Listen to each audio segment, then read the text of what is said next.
ပရိသတ်ကြီးခင်ဗျာဒီနေ့မှာတော့ကျွန်တော်တို့မြန်မာလူမျိုးတွေအလွယ်တကူစားတောင်းနေကြတဲ့တီးနှံတစ်ခုဖြစ်ပေမဲ့သူ့ရဲ့ကျန်းမာရေးအကျိုးကျေးဇူးတွေကအမခံစရာကောင်းလွန်းလို့အပူပိုင်းဒေသရဲ့ပဲပုတ် Soybean of the Tropics လို့တောင်တင်စားခေါ်ဝေါ်ခြင်းခံရတဲ့အစားအစာတစ်ခုအကြောင်းတင်ဆက်ပေးသွားမှာဖြစ်ပါတယ်အဲ့ဒါကတော့ပဲဆောင်ဝါပင်သို့မဟုတ် winged bean တွေဖြစ်ပါတယ်ဒီပင်ဆောင်ဝါဟာအပင်တပင်လုံးကိုစားသုံးနိုင်ပြီးသူ့ရဲ့အစိတ်အပိုင်းတိုင်းမှာဘလို့အာဟာရဓာတ်တွေကျွဲဝနေတယ်လဲဘယ်ယောဂတွေကိုကာကွယ်ပေးနိုင်တယ်လဲနိုင်ငံတကာကဘလို့အတိအမှတ်ပြုထားလဲဆိုတာကိုအစအဆုံးတင်ဆက်ပြီးမှဖြစ်ပါတယ်ဘဲဆောင်ဝါရဲ့မူလဇစ်မြစ်နဲ့အာဟာရဆုံးလည်မှုဘဲဆောင်ဝါရဲ့တမိုင်းကြောင်းဟာရှုံထွေးပေမဲ့သူတေသနအများစုကတော့သူ့ရဲ့မူလဇစ်မြစ်ကိုပါပူဝနျူဂီနီကျွန်းစုဒေသတွေကနေစတင်ခဲ့ပြီးအရှေ့တောင်အာရှဒေသတစ်လျှောက်ပြန့်နှံ့လာတယ်လို့ယူဆကြပါတယ်မြန်မာနိုင်ငံမှာတော့ဒီဘဲဆောင်ဝါကိုနှစ်ပေါင်းများစွာစိုက်ပျိုးစားသုံးခဲ့ပြီးသားဖြစ်ပါတယ်ဘဲဆောင်ဝါကိုအခြားတီးနှံတွေနဲ့ကွဲပြားစေတဲ့အချက်တော့သူ့ရဲ့အပင်တပင်လုံးစားသုံးနိုင်မှုပဲဖြစ်ပါတယ်အစိတ်တိုင်းတစ်ခုချင်းစီမှာပါဝင်တဲ့အဓိကအာဟာရဓာတ်ကြီးကိုကြည့်လိုက်ပါအောင်အစိတ်အမဆိုရင်ပဲပုတ်စိတ်နဲ့အာဟာရတန်ဖိုးနီးစပ်နေပရိုတင်းဓာတ်28%မှ45%အထိပါဝင်တယ်အမြင့်ဦးမှာတော့အာလူဦးစားတီးနှံများထက်ပရိုတင်းအလွန်မြင့်မားစွာပါဝင်ပြီး17%မှ20%အထိရှိနိုင်တာကိုတွေ့ရမှာဖြစ်ပါတယ်သူ့ရဲ့အရွက်မှာတော့မျက်စိကျန်းမာရေးအတွက်မရှိမဖြစ်ဗီတာမင် A, carotenoids အလွန်ကျွဲဝပါတယ်အသီးတောင်ကတော့ချက်ပြုတ်စားသုံးရန်အလွယ်ကူဆုံးဖြစ်ပြီးဓာတ်တိုးဆန်ခြင်းအာနိသင်မြင့်မားလာပါတယ်ဒီအချက်တွေကိုကြည့်ရင်ဘေးဆောင်ဝါပင်ရွယ်တန်ဖိုးကိုသိနိုင်မှာပါနော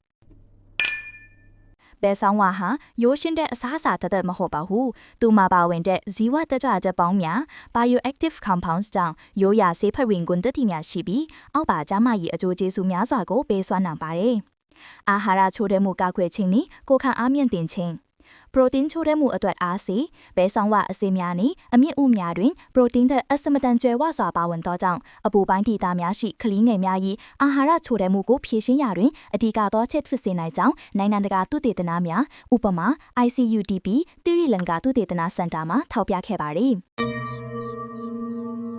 ကိုခံအားတိုးမြင့်ခြင်းအရွက်နဲ့အသီးတောင်များတွင်ပါဝင်သောဗီတာမင် C အဆစ်များတွင်ပါဝင်သော zinc တို့ကြောင့်ခန္ဓာကိုယ်ရဲ့ကိုခံအားစနစ်ကိုမြင့်တင်ပေးနိုင်ပါတယ်။သွေးအားကောင်းစေခြင်းတန်ဓာတ်အာရန်ကျွဲပါစွာပါဝင်သောကြောင့်သွေးနီဦးများပြည့်ပေါ်မှုကိုအားပေးပြီးသွေးအားနီယောဂကိုကာကွယ်ပေးနိုင်ပါတယ်။ကာကွယ်နိုင်သောယောဂများနဲ့ဆေးဖက်ဝင်ကုန်တတ်သည့်များပဲဆောင်ဝါကိုစားသုံးခြင်းဖြင့်ကာကွယ်နိုင်ချေရှိသောယောဂများနဲ့ဆေးဖက်ဝင်ကုန်တတ်သည့်များကိုသိပ္ပံနည်းကျလေ့လာမှုများအရာအောက်ပါအကြိုင်တွေ့ရှိရပါတယ်။နှလုံးယောဂနဲ့သွေးတို့ကိုကာကွယ်ခြင်းပဲဆောင်ဝါသည်ကိုလက်စတရောကိုကျဆင်းနိုင်ကြောင်းလေ့လာမှုများရှိသည်ပိုတက်ဆီယမ်ဓာတ်မြင့်မားစွာပါဝင်သောကြောင့်သွေးကြောနိုင်ငံရှိတင်းအားကိုလျှော့ချပေးသည်သွေးပေါင်ခြင်းကိုထိန်းညှိပေးနိုင်သည်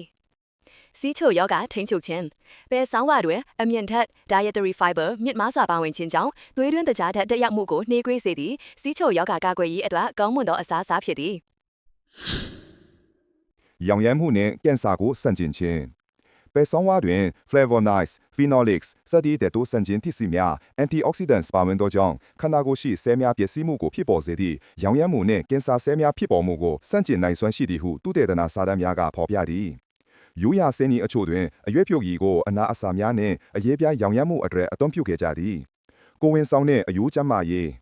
ပဲဆောင်ဝါသည် folate ဓာတ်ကြွယ်ဝါတို့ကြောင့်ကိုဝင်ဆောင်မိခင်များအတွက်အထူးကောင်းမွန်ပြီးတန်တေထားဦးနှောက်နှင့်အာယုံကြောစနစ်ဖွံ့ဖြိုးတိုးတက်စေရန်အထောက်အကူပြုသည်ကယ်လ်ဆီယမ်နဲ့ဖော့စဖရာဖစ်ဓာတ်များပေါ်များခြင်းကြောင့်အယိုးများကိုတာမာစေပြီးအယိုးပွေယောဂ osteoporosis ကိုကာကွယ်ပေးနိုင်သည်